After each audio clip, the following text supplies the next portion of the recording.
सर्वांना नमस्कार. मी नवनाथ लांडगे आपल्या ह्या लेक्चरमध्ये आपलं सर्वांचं स्वागत करतो.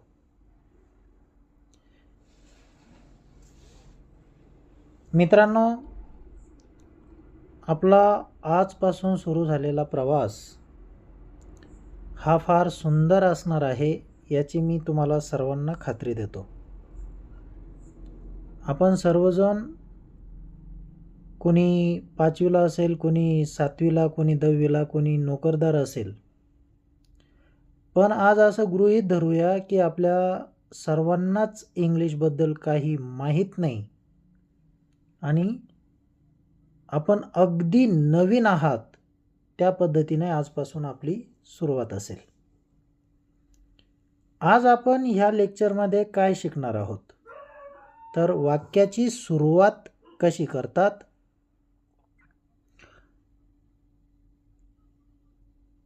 ज्याला वाक्याच्या सुरुवातीला जो शब्द असतो त्याला काय म्हणतात, आणि सर्वात महत्त्वाचं असतं एखादी भाषा शिकायची म्हटलं की आपल्याकडं त्या भाषेचा शब्दसाठा असावा लागतो. तर आपलं जे पहिलं प्रकरण आहे, टू बी नावाचं पहिलं प्रकरण असणार आहे. त्या प्रकरणात आपल्याला कोणकोणते शब्द महत्त्वाचे आहे ते आज आपण घेणार आहोत. तर चला सुरुवात करूया. समोर तुम्हाला जो चार्ट दिसत आहे, ज्यामध्ये मी एकूण 6 सूत्रांचा समावेश केला आहे. मित्रांनो, या 6 सूत्राच्या अवतीभोवती जवळपास 80% इंग्लिश फिरतं. इंग्लिशमध्ये कधीच जास्त नियम वगैरे पाठ करण्याची गरज असत नाही. ठराविक पण महत्त्वाच्या गोष्टी जर कळाल्या, त्या माहीत असेल, तर इंग्लिश अत्यंत सोपा विषय. बघा,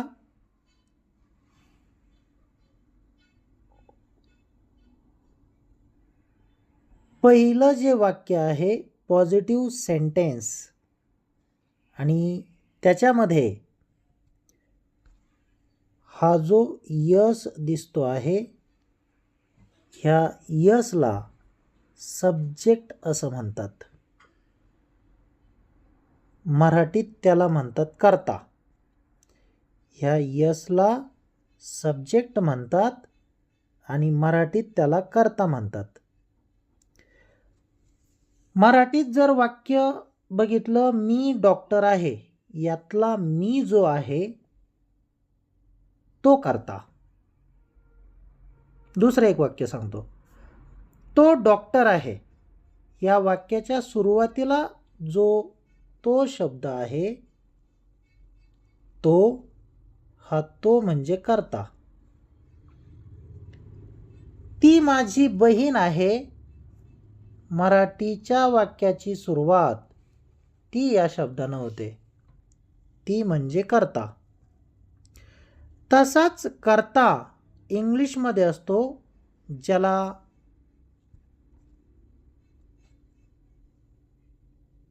सब्जेक्ट म्हणतात. तर ठीक आहे, चला एक एक गोष्टी समजून घेऊया. तर वाक्य असं बनतं बघा. वाक्य बनतं, पहिल्यांदा असतो सब्जेक्ट, नंतर असतो हेल्पिंग वर्ब, त्याच्यानंतर असतो वर्ब, आणि मग त्याच्यानंतर असतो उरलेला घटक. उरलेल्या घटकाची नेहमी सुरुवात व्हीने म्हणजे क्रियापदाने होते. पुन्हा एकदा सांगतो, इंग्रजीचं वाक्य सुरू होतं सब्जेक्टने. हे हेल्पिंग वर्ब आपण नंतर बघू, आज फक्त सब्जेक्टचं बोलू आपण. इंग्रजीचं वाक्य सुरू होतं सब्जेक्टने, याला सब्जेक्ट म्हणतात. ते सब्जेक्ट कोणकोणते बघा, हे ते सब्जेक्ट आहे. हे सब्जेक्ट अत्यंत महत्त्वाचे आहे.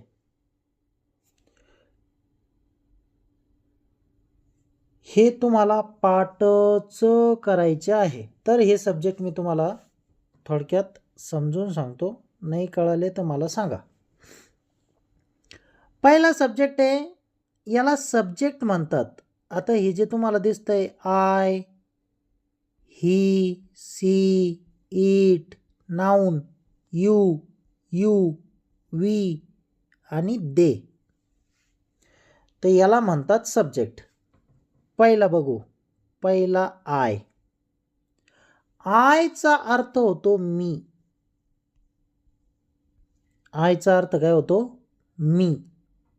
आय म्हणजे मी. याचे मी तुम्हाला पूर्ण नोट्स देणार आहे, फक्त ऐकून घ्या, व्यवस्थित समजून घ्या. आय म्हणजे मी. 2 नंबरचा सब्जेक्ट आहे ही.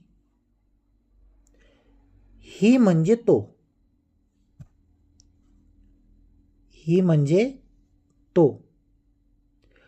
हा पुरुषच असतो.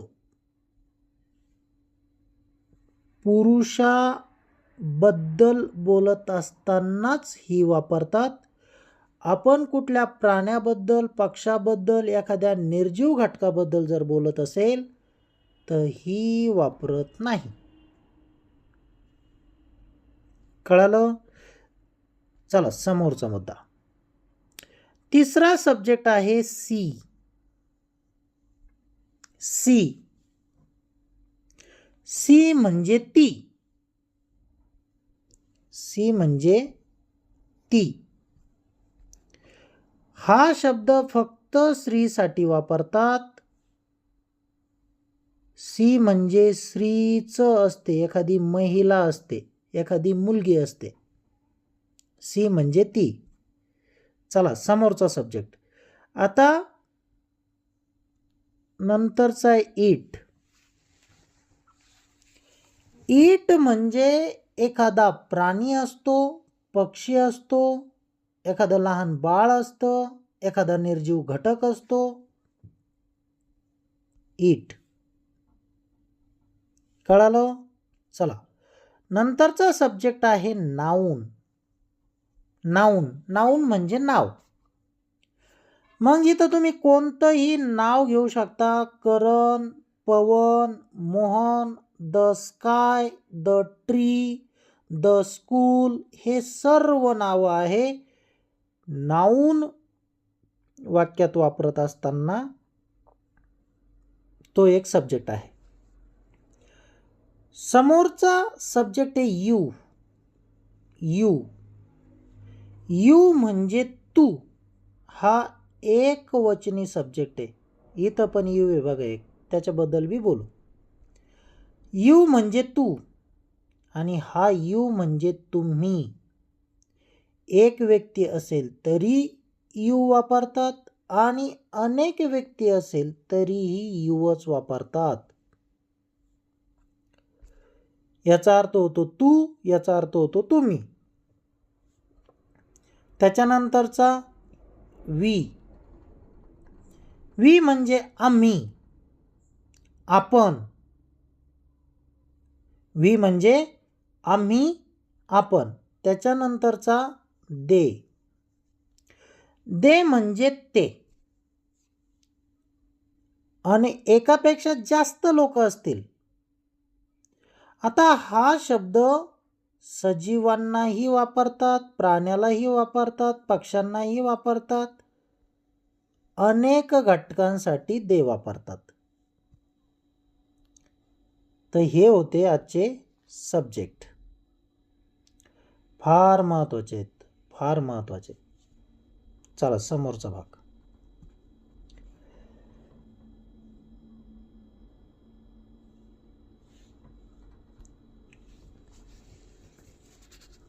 तर वाक्यांमध्ये वापरायला शब्दांचा साठा असणं फार गरजेचं आहे. म्हणून आजच्या ह्या लेक्चरमध्ये आपण 20 शब्द एकूण बघणार आहे. इथं 11 डबल आलं, हे 20 शब्द आहे.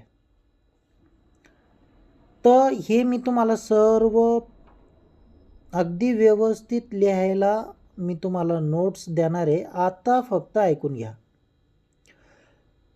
पहिला शब्द आहे डॉक्टर. DOCTOR. डॉक्टर. डॉक्टर म्हणजे वैद्य, ज्याला आपण डॉक्टरच म्हणतो आणि काही लोक वैद्य म्हणतात. दुसरा शब्द आहे टीचर. TEACHER. टीचर म्हणजे शिक्षक. तिसरा शब्द आहे नर्स. NURSE. नर्स. नर्स म्हणजे नर्स किंवा हिला परिचारिका असंही म्हणतात. चौथा शब्द आहे engineer. Engineer. ENGINEER. Engineer. Engineer म्हणजे अभियंता किंवा यांना आपण इंजिनियर असंही म्हणतो बोलचालीमध्ये. पाचवा शब्द फार्मर. FARMER. फार्मर. फार्मर म्हणजे शेतकरी. सहावा शब्द आहे लॉयर. लॉयर. लॉयर म्हणजे वकील. LAWYER. लॉयर. लॉयर म्हणजे वकील. नंतरचा artist. Artist. ARTIST. Artist. Artist म्हणजे कलाकार. समोरचा रायटर. WRITER. रायटर. रायटर म्हणजे लेखक. नंतरचा सिंगर. SINGER. सिंगर. सिंगर म्हणजे गायक. नंतरचा स्टुडंट. STUDENT. स्टुडंट. स्टुडंट म्हणजे विद्यार्थी. स्टुडंट म्हणजे विद्यार्थी. नंतरचा शब्द आहे SHEF. याला चेफ नाही वाचायचं, हा असतो शेफ. शेफ. शेफ म्हणजे स्वयंपाकी. नंतरचा आहे पायलट. PILOT. पायलट. पायलट म्हणजे जो विमान चालवतो तो, वैमानिक. नंतरचा आहे पोलिसमॅन. पोलिसमन. याला कोणी कोणी पोलिसमॅन बी वाचतं, कोणी कोणी पोलिसमन बी वाचतं. तर हा पोलिसमन. पोलिसमन म्हणजे पोलीस. समोरचा आहे fire fighter. Fire fighter. FIREFIGHTER. Fire fighter. Fire fighter म्हणजे अग्निशामक, जे आग विझवायला येतात. अचानक आग लागल्यानंतर ज्या मोठमोठ्या गाड्या येतात आणि त्याच्यातून जी लोक धावत येतात ती आग विझवण्यासाठी, त्यांना फायर फायटर म्हणतात. 14 नंबरचा शब्द आहे scientist. Scientist. SCIENTIST. Scientist. Scientist म्हणजे शास्त्रज्ञ. हा फार महत्त्वाचा शब्द आहे. सोल्जर. SOLDIER. सोल्जर. सोल्जर म्हणजे सैनिक. मी का म्हटलं हा महत्त्वाचा शब्द आहे, कारण याची स्पेलिंग बऱ्याच लोकांची चुकते. स्पेलिंग पाठ करून ठेवायची. SOLDIER. सोल्जर. सोल्जर म्हणजे सैनिक. नंतरचा आहे जज. JUDGE. जज. जज म्हणजे जज, न्यायाधीश. नंतरचा कोच. COACH. कोच. कोच म्हणजे प्रशिक्षक. नंतरचा आहे actor. Actor. ACTOR. Actor. Actor म्हणजे अभिनेता. नंतरचा आहे डान्सर, DANCER, डान्सर. डान्सर म्हणजे डान्स करणारा, नृत्य करणारा, डान्सर.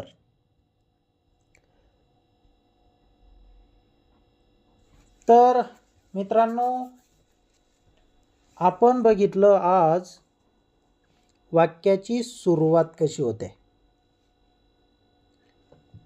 त्याच्यानंतर सब्जेक्ट आणि त्याच्यानंतर प्रोफेशन्स अँड रोल्स. तर तुम्हाला हे सर्व आज हे सब्जेक्ट पूर्ण पाठ करून घ्यायचे, त्याच्यानंतर हे शब्द पाठ करायचे. उद्याच्या लेक्चरमध्ये आपण हेल्पिंग वर्ब पाहणार आहे आणि